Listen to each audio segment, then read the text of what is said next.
Hi everybody, my name is Ruth Knight and thank you for joining me today to talk about action learning. I'm the Director of Pillars of Best Practice and it's a pleasure to have you joining me today. So what we're going to talk about today is the concept of action learning. We're going to cover a little bit about the process and sort of explain a little bit about how you can do action learning in your organisation.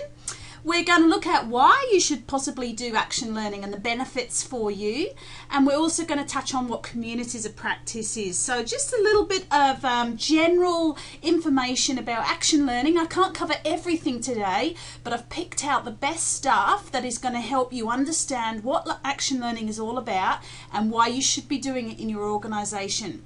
So I hope that you've closed the door, got some pen and paper ready, because I'm going to give you lots of information and you're going to want to take notes. Turn off your phone for the next few minutes because there's lots of information. I'm going to talk quite fast, but if you want to see the recording later on, I will put it up on the Pillars of Best Practice website. So here we go. So I just wanted to remind you that we are going to talk about some terminology throughout today's webinar. We're going to talk about action learning, reflective practice, action research, action learning again, experiential learning and communities of practice. So if you get a little bit overwhelmed with the terminology, feel free to write these terms down and go away and do a little bit of research on what they might mean for you. Now I am going to try and explain them as we go through the webinar, but again, if you find that I'm talking a little bit too much jargon, feel free to either email me, get in touch with me, or look up these terms yourself. So what is action learning then? Well, it's been described as a continuous process of learning and reflection, supported by colleagues with an intention of getting things done. So it sounds to me like it's a very action word, and of course it's action is in the term, in the name. So you would expect then that there is something to do with action and there is something to do with learning in this process, not to not to be too obvious about it. But it is the key one in this definition is the word that continuous. So there is an idea that action learning isn't just a one-off thing that you do, or you just only do it once a year or something like this. The idea around action learning is that it is a continuous process. There's a cycle of action learning where you're always on this journey of learning and then getting things done.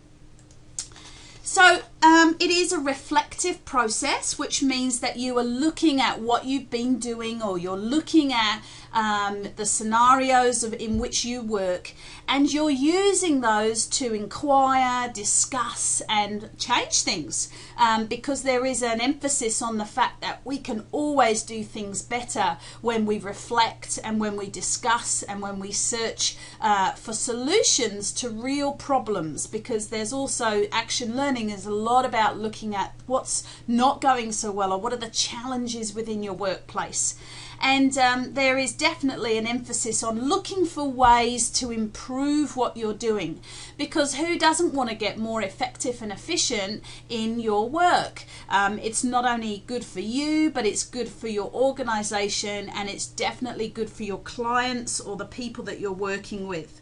So the process can be done in groups or teams, and that is what can actually make it quite a sort of lively and exciting process, because it's not just about you doing it, and that's okay, but the real term of action learning is when you get together with other people and you meet together and you reflect and challenge each other and then go off and try new ideas. So action learning allows you to address those concerns that are most close to you, so the significant ones that are problems for you, and the ones that you can exhibit some influence or change over. So this is not, pie in the sky problems. It's not about saving the world, or it's not about trying to address problems that you don't have any influence over.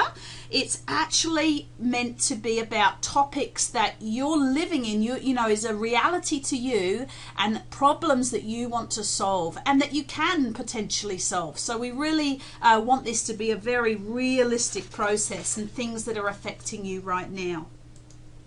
Now, as I said, there are some assumptions around action learning. And the first one is that you know the problems or issues that you need to address or explore.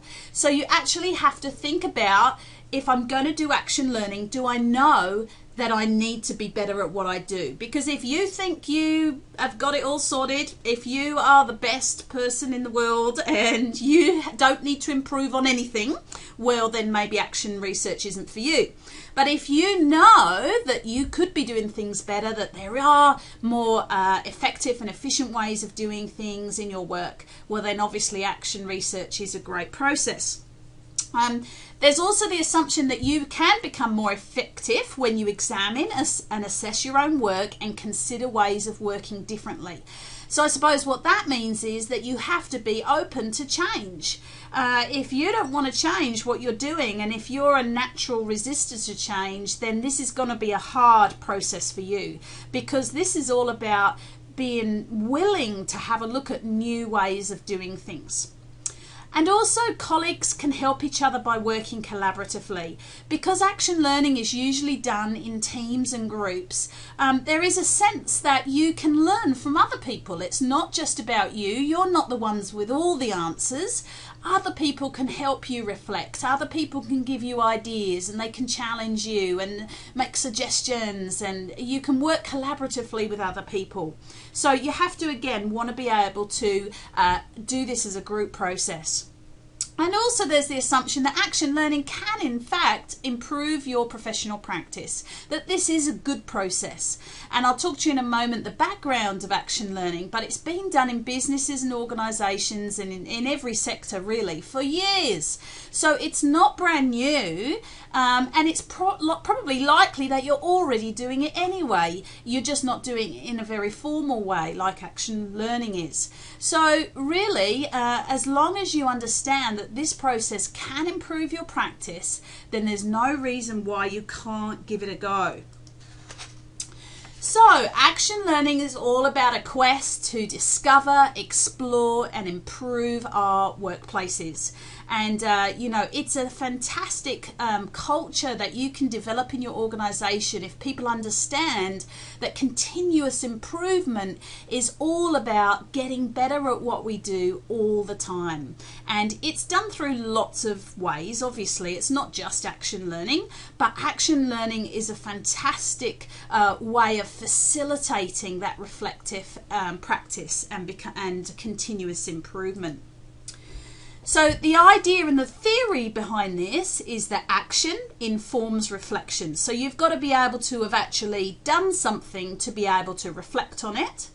And then reflection produces learning. So when you're able to look back on your action and you're able to think about it and challenge yourself over it and go, could I have done any better there? That will actually produce your learning. And when you get some understanding from that learning, that should inspire you towards further action.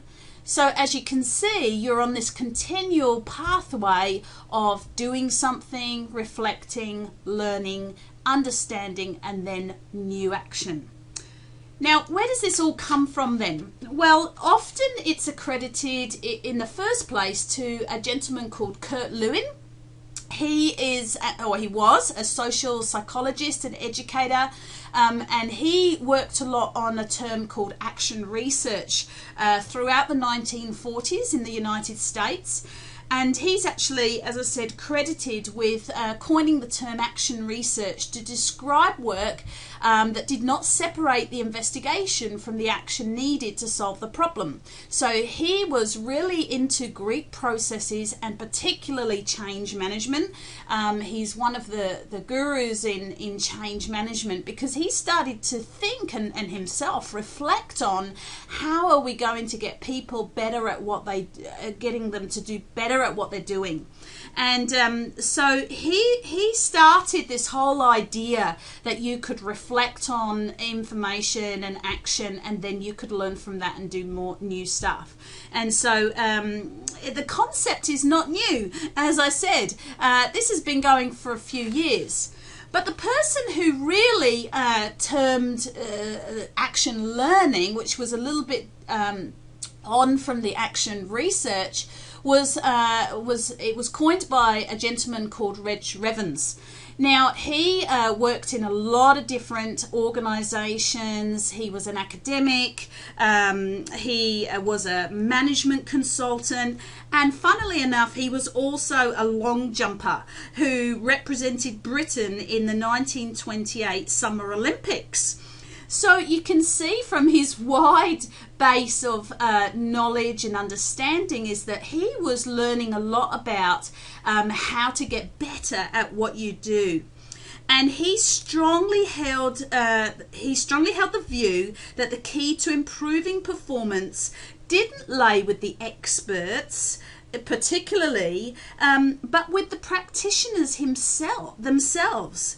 He really believed that the answers to many of the workplace problems lay with the workers. And so he devised this term action learning as a process where his studies could show that people's own actions and experience helped within small groups, could encourage businesses and organizations and individuals to become much, much better at what they did. So this is, a 50 years worth of research by academics and consultants in the area. Now, Revan's premise was that there could be no learning without action, and no sort of deliberate action without learning. So he really felt that you had to have done something for you to be able to think about it and learn from it. Now, he said there were lots of benefits towards action learning. Individually, people learn through doing. They learn about team processes when they come together to do action learning. They learn how to function in teams, and they learn leadership and cooperation skills just by the process of getting together and reflecting on what they were doing and how to solve problems. He also said that organizations learn how to address new problems when there's this culture and a mentality of reflecting and learning and doing better stuff. And he also said good questions enable people to make good decisions. So when you're posed with a problem or a challenge, if you're able to ask good inquiry questions, there is a suggestion that you will make better decisions because you're making yourself more informed and more reflective in the process. And of course, as a sector, there's much more better outcomes for customers or clients and the community when you are reflecting all the time on how to improve your work. And of course, there's improved collaboration and advocacy for what you're doing. You get very passionate about becoming better at what you're doing when it's part of your DNA. You know, when your organization and the people within your teams are constantly looking for better ways of doing things. So there's got to be some great outcomes in this action learning culture, I suppose. And probably if you've been part of an action learning team and it's gone well, it doesn't always go well, but if it's gone well and it's gone as it should do, you'll probably know that there's lots of other benefits as well, but these are some of the key ones. Now, Reg Revans described action learning in a formula. He said L equals P plus Q. And that stands for learning occurs through programmed knowledge and insightful questioning.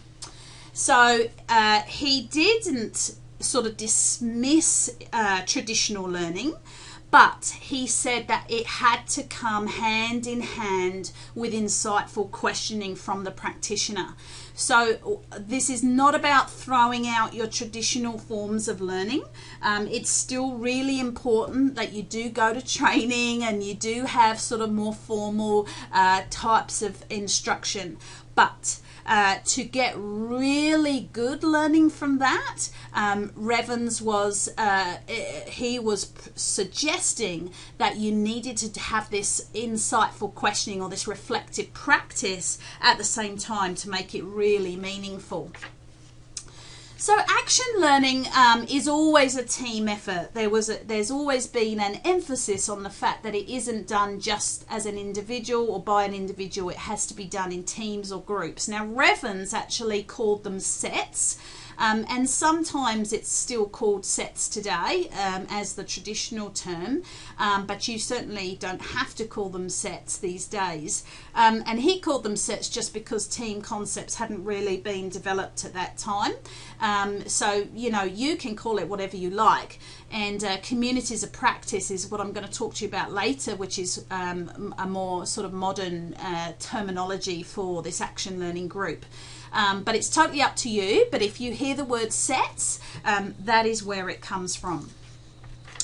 Now, the concept is then that puzzles may look like problems, but are in fact they're right answer situations where solutions already exist. So what action learning is trying to challenge people around is that, you know, problems don't mean that you can't overcome them. They're not to be challenged challenges that you just dismiss and say, you know, oh, that's a problem, I'm not doing that very well, or we'll just dismiss that. No. Action learning is all about suggesting that within the challenge you can learn about it and find solutions to that.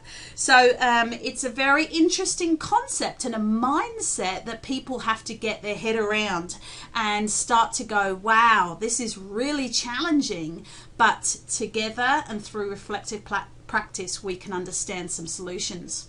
Now, of course, there is, you know, a theory versus reality issue here.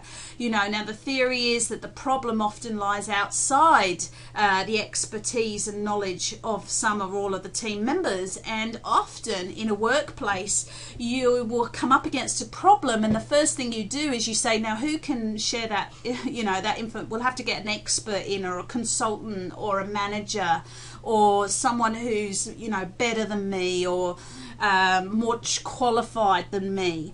And, you know, the reality is, though, that action learning says that a team consisting only of experts in the area of problem would be unlikely to question basic assumptions. So there's no point in only referring to experts.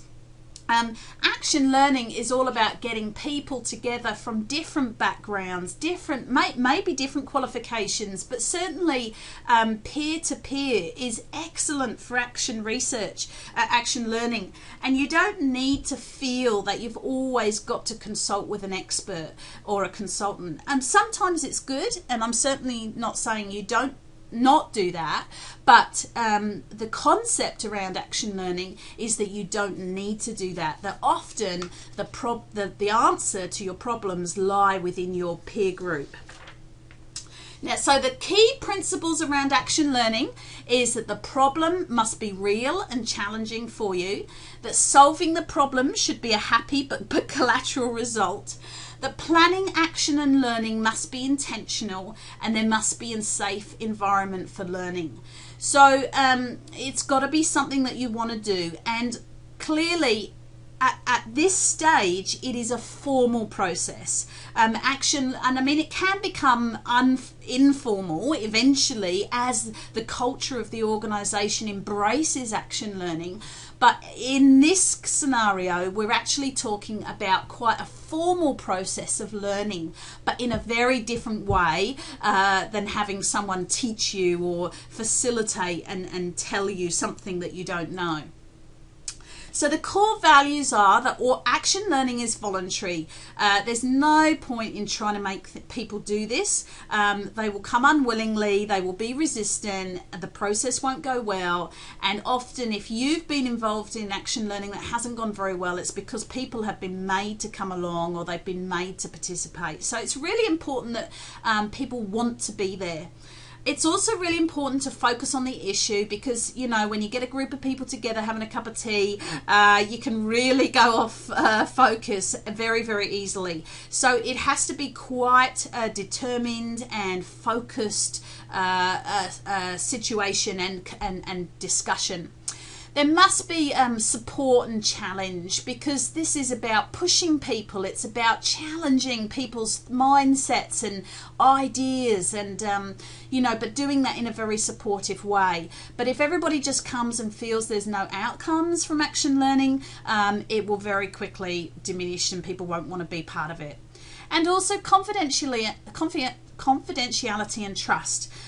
You know, if you are being challenged and people are sort of putting up new ideas and you're sharing how frustrated you are and, you know, things haven't worked and you want to find some solutions, you need to be able to trust the people that you're sharing your feelings and what you're thinking with. So it's really important that you get together a group of people that are willing to build their relationship within the group. Now there's different ways. I just want to show you a couple of ways that you can actually do this and the process. This is what happens when you put people together. Now this is a little diagram from Strategics Inc. Okay, and they suggest that you start with defining the problem. You then analyze the data and you identify the root cause. So you've actually got to reflect on the problem and say, now what's going on here? And it might be that you need to collect some data or you need to, you know, actually have some facts around what is the problem and why is it a problem. After you've done that and you've got a really good picture of the problem, then you can start searching for solutions. And at that stage, it's really a brainstorm of solutions, and you're actually just challenging each other and thinking things through and getting everybody's ideas. And then eventually you'll decide on what the best solution might be for you. And that will lead you into a time of action and testing out those new solutions. So you can see then that there's a process to this, and if you try to skip through to, you know, identifying the best solution straight away after you've defined the problem, you probably wouldn't be getting the right process happening. So it's a very clear process that you need to be strict on and you need to follow, and it can take all different times to do this. I'll talk about that in a minute. Now here's another one from Eileen Ferrance, who talked about action research in the cycle. Now, so similar sort of ideas is that you identify the problem, you gather data, then you interpret the data and think about what that means for you, and then you act on evidence around what that data means for you. And then you evaluate the results of that, and then you take next steps. And again, you go back to, and what more problems does this identify? So it is a continuous cycle of looking at problems and solutions and then trialing new things. It's just make sure that you've picked and agreed on the process that is right for you, and how long you want to take this, how long you want it to all take you. It doesn't really matter exactly, but you must have an agreed process in mind, and it must be quite formal initially so that you get through it. Now the other one that you might have heard is experiential learning. You might even be doing this with your clients, or you might be doing this, as I said, unconsciously already. Kolb here sort of describes this cycle, which is, first of all, you act, so you have an experience, you do something, and then you review the experience, so you observe it and you look back and you say, what happened, what went on, what did that mean for me? You reflect and you can conclude from the experience, so you kind of come up with, okay, what this means, you know, X, Y, Z, and then you go into the next planning stage, which is, okay, do I do something different next time, or do I take that learning and put it into another scenario, or do I, you know, not do anything new, etc. So basically, again, it's a cycle of acting, observing, reflecting and doing. And You've just got to keep doing that until you get better and better, or you solve your problem, because some issues can be resolved, but it would just lead you on to probably observing other and new problems. Now, it's really important that you're good at questioning when you're doing action learning. So when you're thinking about what is the problem that you want to address, you need to put it into a question. And it needs to be a higher order question, so not just a yes no, because that wouldn't really cause a lot of reflection, and that might be quite too easy to solve. But you want it stated in common language, so don't put any jargon to it. You want everybody to understand it. It needs to be quite concise and meaningful, and hopefully doesn't already have an answer, or you don't have an answer.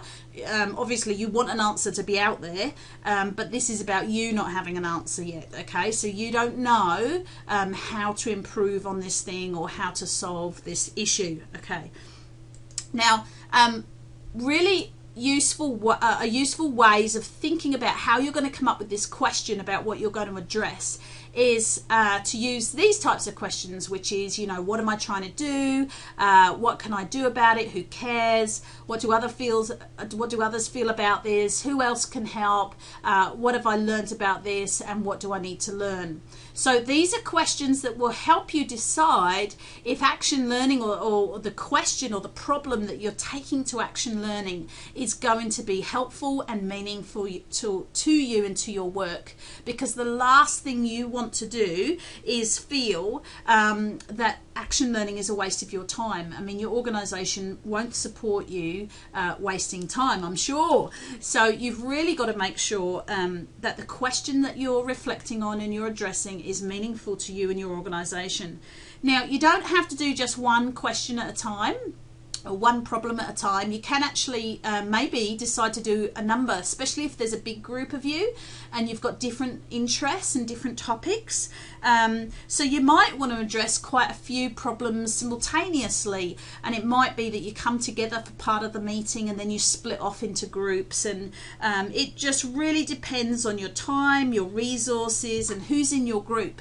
And what their interests are and what their problems are, because often people do have similar problems, but it's all about how you want to do it and how to make it meaningful for you. Now, when you've then decided what the problem is that you want to take to action learning and that you're going to address, then you probably have to go off and do a fact-finding mission and decide how long, you know, whether it's between meetings or, you know, if you're going to give yourself a few months to do this or a few weeks. It really, you know, you've got to decide how long it's going to take you to gather all this information to help you reflect. So there's lots of things you can do, from interviews and questionnaires, focus groups, case studies, you know, evaluations. There's many things that you can go off. You can go off and do literature reviews and find out what other people have said about this or what other research has been done. You'll need to obviously nominate who's going to do what in your group and who's going to go off and do what certain types of fact finding, and then decide on when you're going to bring all that information back to inform your reflective practice. Now, you know, when you bring all this information back, you've obviously got to, you know, organize it somehow. And many people sort of look and make sure that they've triangulated the data to make sure that they're not going off on sort of, you know, wild goose chases to, you know, try and address problems. Now, triangulation just basically means that you look and make sure that there's concepts from at least 3 different angles. So it might be a survey shows that this is why this problem is happening, or it might be so you might do a survey, interview, and document review, or it might be that you do some interviews, you do a survey as well as you know, asking people what they think. Yeah, look, you just basically you look at at least three different views of the problem and make sure that you are addressing the real problem, because as I said, you do not want to be spending a lot of your time going off on down some goose chase which is going to lead to nothing. So it really means that you need to look at themes or the possible reason for action at least 3 times. And this avoids you making changes or considering action that is not warranted or time wasting. So when you've pulled all these ideas together and you've reflected on the problem and you've sort of thought about how can we develop and become more effective and what kind of action are we going to do, then that is when you design your plan, and that will allow you to start to make some changes and then to study those changes. So, you know, again, this might be a process that takes a few months, hopefully not too long, because people get a bit bored if things go on too long and action never happens. But it should at least take more than a week probably, unless you've already collected all that data. So yeah, so just make sure that the timing is keeping people engaged and it's keeping people challenged, and it's not, and you're starting to think about action and making these action plans. Now, when you come to then having a look at the changes and you want to evaluate the results, that's when again you come back as a group and you assess the effects of the intervention or change. And you say, well, was that change worth it? Did we actually find a solution to our problem? You know, are we more effective? Are we more efficient with that particular situation? Were we able to address our action learning question, which is what you identified at the beginning? So of course, when you're evaluating, that's going to be the time when you realize that changing things has knock-on effects, and there may be more challenges or more problems or more questions that arise out of making change. Now, the next step then as a result of that process is to identify those new problems or questions raised and plan for additional improvements, revisions and next steps. So as you can see there that I've explained the cycle of continuous reflection and continuous improvement using that process of action learning. Now, communities of practice is what a lot of people are calling action learning sets these days. It's a term that's, you know, I think a nice term actually, and I quite like it. It's a bit nicer than sets, isn't it, really? And basically it just means that they're groups of people who share a concern or a passion for something they do and learn how to do it better as they interact regularly. So it's just this another term, a nice term that you can use for getting people together to do some action learning. And these communities of practice can be seen as the mental equivalent of going to the gym. Okay, so what it is it is very worthwhile your organisation involving themselves in communities of practice, because you can see it as a way of getting your organisation and the people who work in your organisation to be healthy, because they're exercising learning muscles in a structured, safe and supportive environment. So yeah, we all probably need to get down the gym and exercise our mind and keep us alert and keep us motivated and open to change. Now again, there's lots of impacts that can be achieved, and these are some of the things that you might want to take to your managers if you're trying to set up a communities of practice or you want to be involved in one, and you need to put together a little presentation for your manager to prove that it's worthwhile you spending your time on this. So, you know, they believe, and they've done research on this obviously, is that communities of practice help people make behavioural changes and mindset changes. It's great team building. It helps you develop your listening and facilitation skills, etc. And ultimately it can really improve your workplace morale. So if it's done well, there are definitely lots of benefits to setting up a communities of practice within your workplace. Here's a sort of little about the what, why and the how. So what is, there's a desire to share workplace related knowledge, have a passion for learning and gain value from membership and learning together.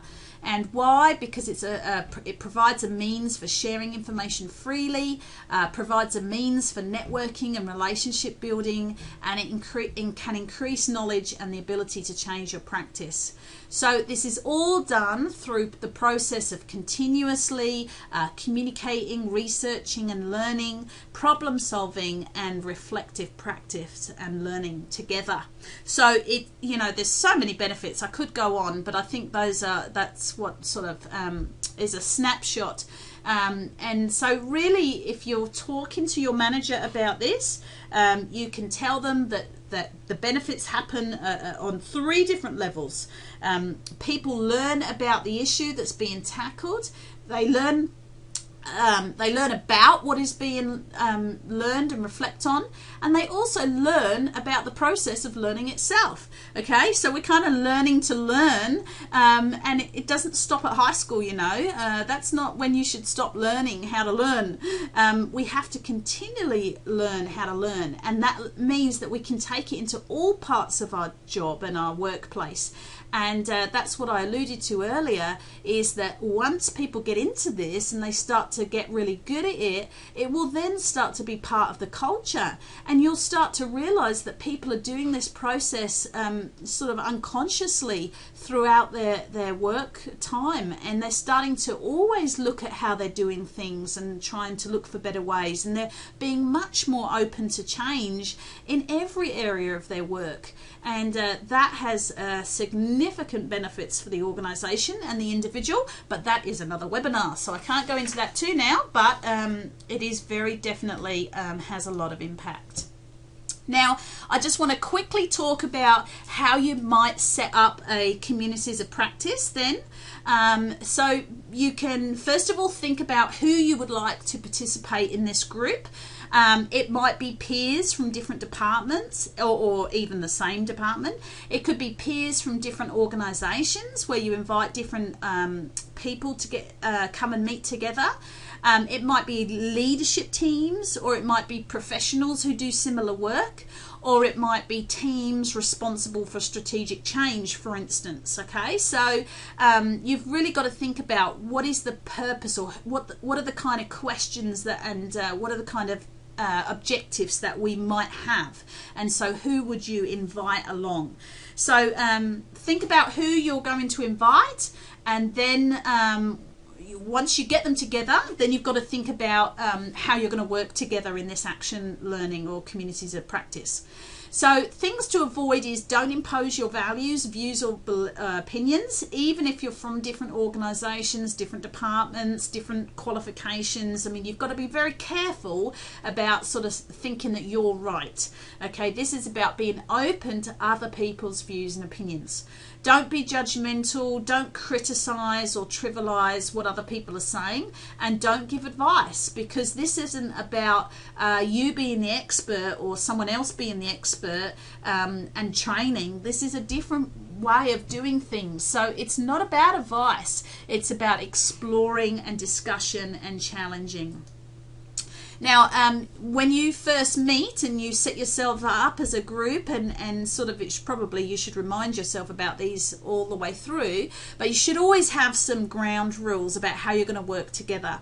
And typically you might talk about creating a positive and safe environment, confidentiality, commitment and punctuality, listening, support and challenge, but no judgments. Okay, so put yourself together a little set of ground rules. There might be other ones that you want to include, and get people to acknowledge those ground rules, even sign off on them, whatever you want to do to kind of make sure that people remember them, or you could have them at the top of the agenda every time you meet. That's a good way of reminding people the ground rules. So whatever sort of suits your group, and then make sure that this is a nice, safe environment for people to learn. Now, a typical agenda might be something like this. You present the topic. Now, you might have somebody particular presenting that topic, or it might be a team that's making it, or you might get someone in to come and talk to you about the problem or the topic that you're investigating. You would then have some clarifying questions where people would start to think about, well, what is this? What does this mean for us? Okay, and again, just a reminder, you're not trying to solve any problem at this stage. You're just trying to explore it. You start to ask more questions about reflect on the problem, reflect on the issue, look at the facts, and you're doing this in a very collaborative and inquiring manner. And then you go into that action planning stage. So always make sure that you're going to fit this all in within the time scale of your meeting. Generally, action learning you shouldn't really do it for less than 2 hours. That should be really your minimum, because you're never going to be able to do this well if you have less than 2 hours. Some people have whole days to do this. Or they meet regularly to go through the process over a period of time. So just make sure that you have allowed yourself enough time to get through it thoroughly and to consider all of the stages. Now, you might want to decide to have some specific roles within the group. So, there might be a presenter who's the person actually sort of bringing the facts that they found, or, if they've gathered all the data that you were looking for. You might have an enabler, so those people are delegated to help the process and capture what is being learnt from the process. So they're really sort of concentrating on the whole learning side of things. You might have a facilitator. In fact, it's very good to have a facilitator because that is the person that's going to keep you focused, and they're going to remind people of the ground rules if anybody goes off or goes near the lines there. The facilitator would challenge them and say, hang on a minute, that wasn't very respectful, or hang on a minute, do we need to explore that further? So your facilitator is a very important role. And then you can also have observers as well. So your observers, again, could be people who don't necessarily actively involve themselves, but they sort of are observing again the dynamics of the group and what's coming out of the group, and they might be taking minutes and helping the group in that way. So it's up to you how many roles you want, but these are some very typical roles. But you should always have a facilitator, because that you need someone to drive the process and drive the meeting. As I said again, you need to establish your time frame. So make sure that you sort of set out from the beginning, how long is this all going to take. You need to allow for that reflection and also informal personal reflection between meetings as well. You don't want it to become an overwhelming process that's too quick for people, otherwise they'll disengage. As I said, many people use a facilitator. Now they can be part of the group, or they can be an external facilitator. Again, it's up to you. Now they really shouldn't dominate the group or solve the problem for them, so they shouldn't try and rescue people or rescue the conversation, but they really should encourage a smooth group process. And they sometimes can provide some specific training or expert advice if you want them to. So it's up to you whether your facilitator is part of the group or is someone external that you get involved. Or you can have a mixed match of it. I mean, you don't have to do the same thing every time. You could maybe get in an external facilitator for the first couple, and then decide that you're all going to have a go of it after that. Now, of course, reflective practice is a really important part of everything that you're doing in action learning. So you've got to sort of think about yourself, and question yourself and say, was the issue presented? What did I learn about myself? Was I challenged and supported? What feelings did I experience, and why, and what will I do now? So it's all about that process of moving you towards action and moving you towards change in a really supportive and challenging ways. And it's always good to do this at the end of the meeting. Have 5-10 minutes, maybe even longer, at the end of a meeting, especially if it's like even a day or half a day, where you actually have time to think about, what does this all mean for me? What does action learning do for me personally, but also for me in my workplace? So yeah, it's really important to have that reflective time at the end. And then when you've finished your action learning process, you want to think about how you want to share what you've learned. I mean, you might have spent 6-12 months on this, and you know, it's been a really helpful, exciting process. You've made some great relationships, and you've actually really done some continuous improvement. You've learned about how to overcome a challenge, or you've discovered a solution to something. Well, that's when you need to think about, well, how are we going to share this with our colleagues, with our sector, with maybe even our politicians, whoever it is that you think needs to hear about your findings.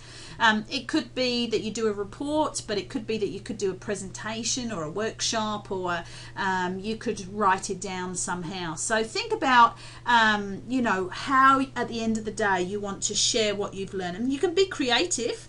You don't have to do it in a boring way. I mean, hopefully the action learning process wasn't boring, so you certainly don't want to share your learnings in a boring way either. So the most important result of sharing is to build enthusiasm and support for the process and encourage others to participate.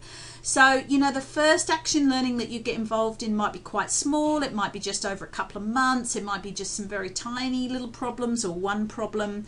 And as people start to hear about what's going on and they start to get enthusiastic about what you're doing, they might say, well, I'd love to be part of that group, or I'd love to start up a community as a practice, or, you know, they're going to start saying and thinking, well, this is really good for you and the organisation. Maybe I can participate as well.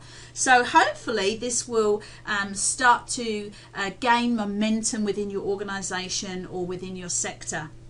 Now, if you think this is too much time and effort, and if you don't think this is going to make any difference to you at all, well, I'd say give it a go. I love Margaret Mead's quote that says, "Never doubt that a small group of thoughtful, committed citizens can change the world. Indeed, it is the only thing that ever has."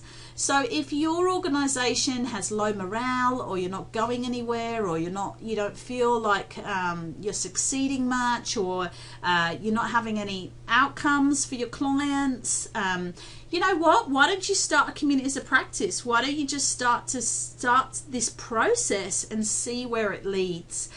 Because you may find that although it feels like a lot of time and effort, there will be some great outcomes for you. So if you've always done what you've always done, then you're going to get what you've always got. Okay, you really, if you're not prepared for change, then you know nothing is going to ever be different for you.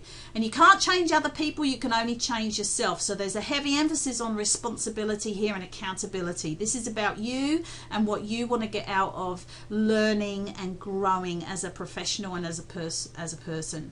So consider what is in your circle of influence to change, and start with that. You don't have to save the world. As I said, action learning is not pie in the sky type of stuff. This is really about what can you do to make a difference to your organisation or your clients. Of course, then when you do come to look at evaluating what action learning means for you, because I'm sure that at some point your managers or your supervisor will say, well, what does this mean for us? What are you getting out of this? Then you can start looking at the different levels and what different people are getting out of action learning and who's benefiting the most maybe. So are you ready for action learning? Well, there's some organisations where problem sharing, action and learning is so accepted that action learning happens every day naturally. So they may find it's a little bit processy, and they might find it a little bit difficult if they're already a really active, really high morale about continuous improvement. Some organisations, however, lose the ability to be innovative, collaborative and natural learners. So if you feel in your organisation that, nobody will ever turn up for meetings, we're not very innovative around here, I mean, that might mean that it's a really good chance for you to start action learning, but it might mean that you need to do a bit of work beforehand. You're going to definitely need the support from your management because they're going to have to give you permission to do it and to maybe even take off time to do it, and might even have to resource it. So make sure that you've really presented a really good case to your management about why you want to set up a community as a practice. And aim for a cultural shift. If you feel that people are very low morale and not very innovative, then that's what you should be aiming for, is taking this off. So for some organisations, action learning is hard. It doesn't always go well. And, you know, you may have even been part of an action learning where it hasn't gone very well. And these are the reasons why it doesn't sometimes go well, you know, because it values everyone, it's democratic, it stresses questioning, it stresses listening, it insists on action, it takes responsibility and commitment, it looks for solutions and new ways of doing things, it promotes change, and it has to be part of the culture, or it has to, you know, you have to be pushing it to be part of the culture. So don't be surprised if you get some resistance from either people who are part of it, who just don't realise what it's going to take and what it means for them yet, or it might be resistance that you get from your managers who don't understand this and the importance of these qualities, you know. But don't be put off, okay? Even if you have had a bad experience in the past, you can always have another go with new people. I just wanted to end with, I'm just ending now, but I just wanted to share this because I thought it was quite good. Dr. Sheila Webb said that there's a recipe for action learning. She said you take a liberal slice of time and mix it with experience of several committed people. You sprinkle a generous helping of concern for others. You add enough trust to mould the mix until it gels firmly together. And then you season with a little risk, and you add support and challenge wherever necessary. You leave it to simmer indefinitely, stirring regularly with a few problems, and an occasional dash of humour will prevent the mix from sticking. So that's a wonderful recipe. What do you get? I don't know what you would get if you put that all together and you made it happen with your organisation. But, you know, if you were to ask me what I think you could get out of action learning, I'd probably say that you get active, empowered, innovative and effective individuals and organisations. Now, wouldn't that be tasty? Yum! I think that would make us a really healthy sector. So look, if you want to find out more, there's lots of more resources on the Pillars of Best Practice. There's also an Action Research International, which is an online journal.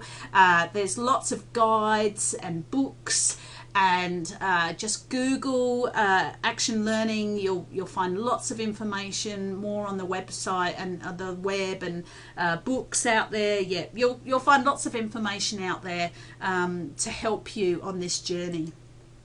So what are you taking away? What have you learned about action learning today? I hope it's encouraged you. I hope that it's inspired you to look into it more and maybe even set up a communities of practice in your workplace. I would certainly love to hear about it if you do that. You know, email me, tell me that you've been inspired to get something going, or maybe you've been trying to run one and it hasn't been going very well, and this has sort of invigorated you to get yourself back on track and start to think about how you can make it more effective. So write down now any actions that you're going to take, because you don't want to forget all the ideas that are in your mind right now and the things that you need to do, and get onto it, because this is a great process, and I am sure that it's going to be great for you and your organisation. You can get the get it done sheet. In fact, I hope that you've been using that throughout the webinar, and use that to write down what you're going to do and what your good ideas are. And of course, please connect with me on the Pillars of Best Practice Facebook for more information and tips and strategies around action learning. Thank you so much for joining me today, and I hope you have the best week. See you now.